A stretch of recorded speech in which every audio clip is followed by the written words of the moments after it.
অনেকেই তো এই দেশে ধারণা এইটা যে আমি মুসলমান না, কে বলেছে আমার আগা কাটা আছে, এই কথা বলছেন এখানে। আরে ভাই, আপনাকে শুধু আগা কেটে মুসলমান বানিয়ে দিলে যদি আপনি মুসলমান দাবি করেন, তাহলে ছাগল মুসলমান না। এই সমস্ত অনুষ্ঠানগুলো আজ অনেকে ইবাদত মনে করে পালন করছে যে ছেলের মুসলমানই দেওয়া হবে। এই নিয়ম বগুড়ায় আছে কিনা আমি জানি না। ছেলের বয়স 20 বছর, তাগড়া ছেলে, কি গো চাচা মুসলমানই দেন না, দেব আমারও টাকা নেই, ওরও টাকা নেই। একটা ছেলে মুসলমানি দিতে কয় টাকা লাগে? নাকি এলাকায় মুসলমানি দেওয়া বন্ধ হয়ে গেছে? কত টাকা লাগে? 500 টাকা দিলে গোড়া থেকে কিনে বাকি 500 টাকা। 200 টাকা দিলে আগা কেটে দিতে আর 500 টাকা। তার মানে ওর 50,000 টাকা লাগবে এখন অনুষ্ঠান করে টাকা তুলবে। কথা বলেন না কেন? শেষে এনজিওর কাছে, ব্যাংকের কাছে, ব্যাংকের কাছে লোন নিয়ে 50,000 টাকা খরচ করছে। 20 বছরের ছেলে মুসলমানি, 2 দিন মাইকিং করছে আমার ছেলের মুসলমান। লোকজন আসেও ঠিক, খাবারও খায়, টাকা পয়সা দেয়। শেষে দেখা যায় আরো 50,000 টাকা লাভ হয়ে গেছে। সকালে চার দোকানে বসে বসে গপে হাসতেছে, কি গো চাচা এত খুশি? বলছে বাবাজি জানতাম না যে ব্যবসায় এত লাভ, মনে হচ্ছে মুসলমানি আমি আর একবার এই মুসলমান হয়েছি আমরা। সাহাবায়ে কেরাম ঈমান এনেছিলেন না ঈমান পেয়েছিলেন? আমরা কি করব? ঈমান আনবো না ঈমান পাবো? ঈমান আনতে হবে। আল্লাহর দৃষ্টিতে ওই মানুষগুলো এই বাংলাদেশে ঈমানদার যে মানুষগুলো সত্যি আল্লাহর উপরে ঈমান পেয়েছে না এনেছে? বলেন বলেন। সত্যি যারা ঈমান এনেছে, আপনি বোম মারলেও হযরতে বেলালের মতো তাদেরকে নড়াতে পারবেন না। আর যারা ঈমান পেয়েছে, ওদের বোম মারা লাগবে না, শুধু চোখ গরম করবেন, সব ভুলে যাবে। এই আয়াতের আগের আয়াতে এই কথাগুলো আল্লাহ দিয়েছেন।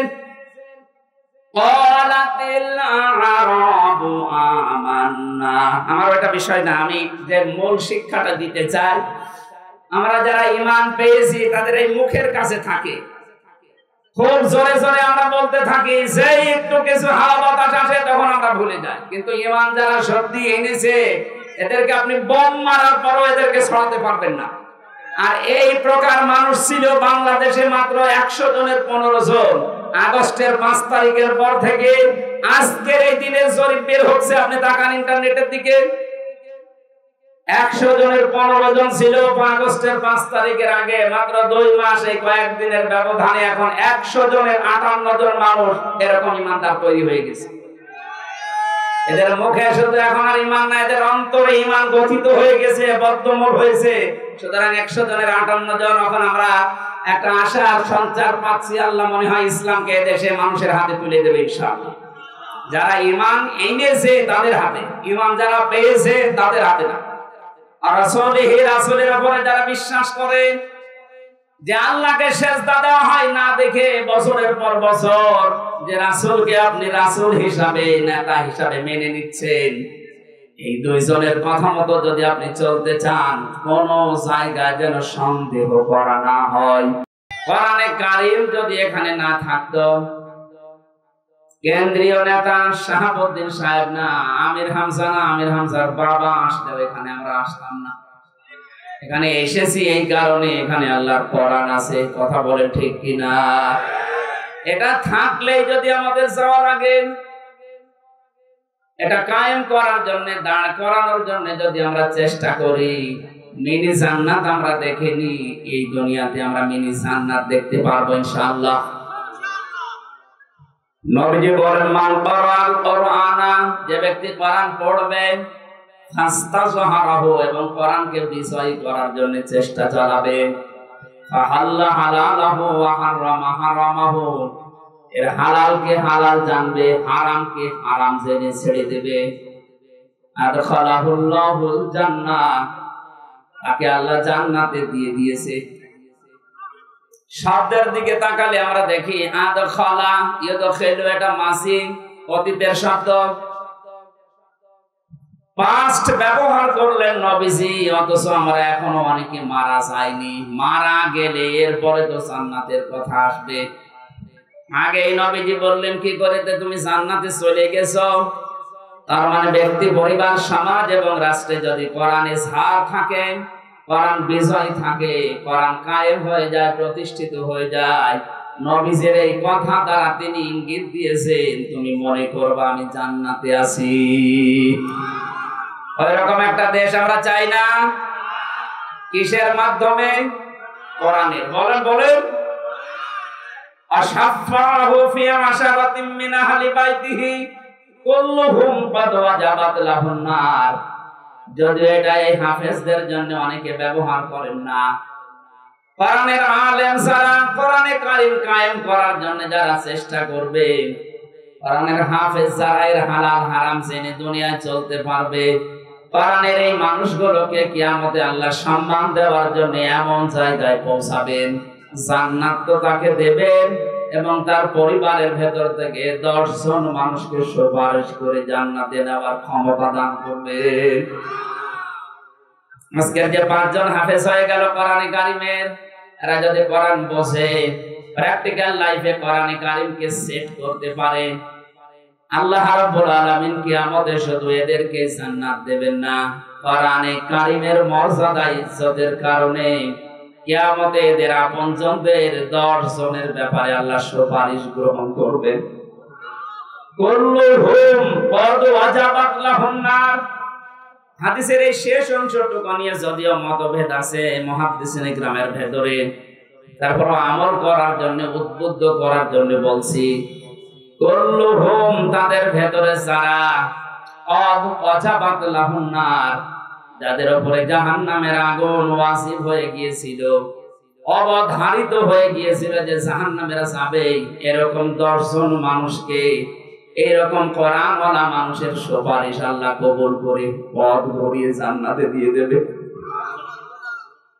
সুতরাং 5 জনের সাথে আমরা আজকে থেকে যারা সিদ্ধান্ত নিতে পারবো এই পৃথিবীর ময়দানে কোরআনকে আমি বিজয় করার জন্য, ঝাড় করার জন্য চেষ্টা চালাবো, কিয়ামতে আমার মতো আপনার মতো এক একজন যদি 10 জন করে নিয়ে যেতে পারি, এই দুনিয়ায় অনেকেই, বিশেষ করে বাংলাদেশে কোরআনওয়ালা মানুষের কারণে জাহান্নামে যাওয়ার সংখ্যা কমে যাবে।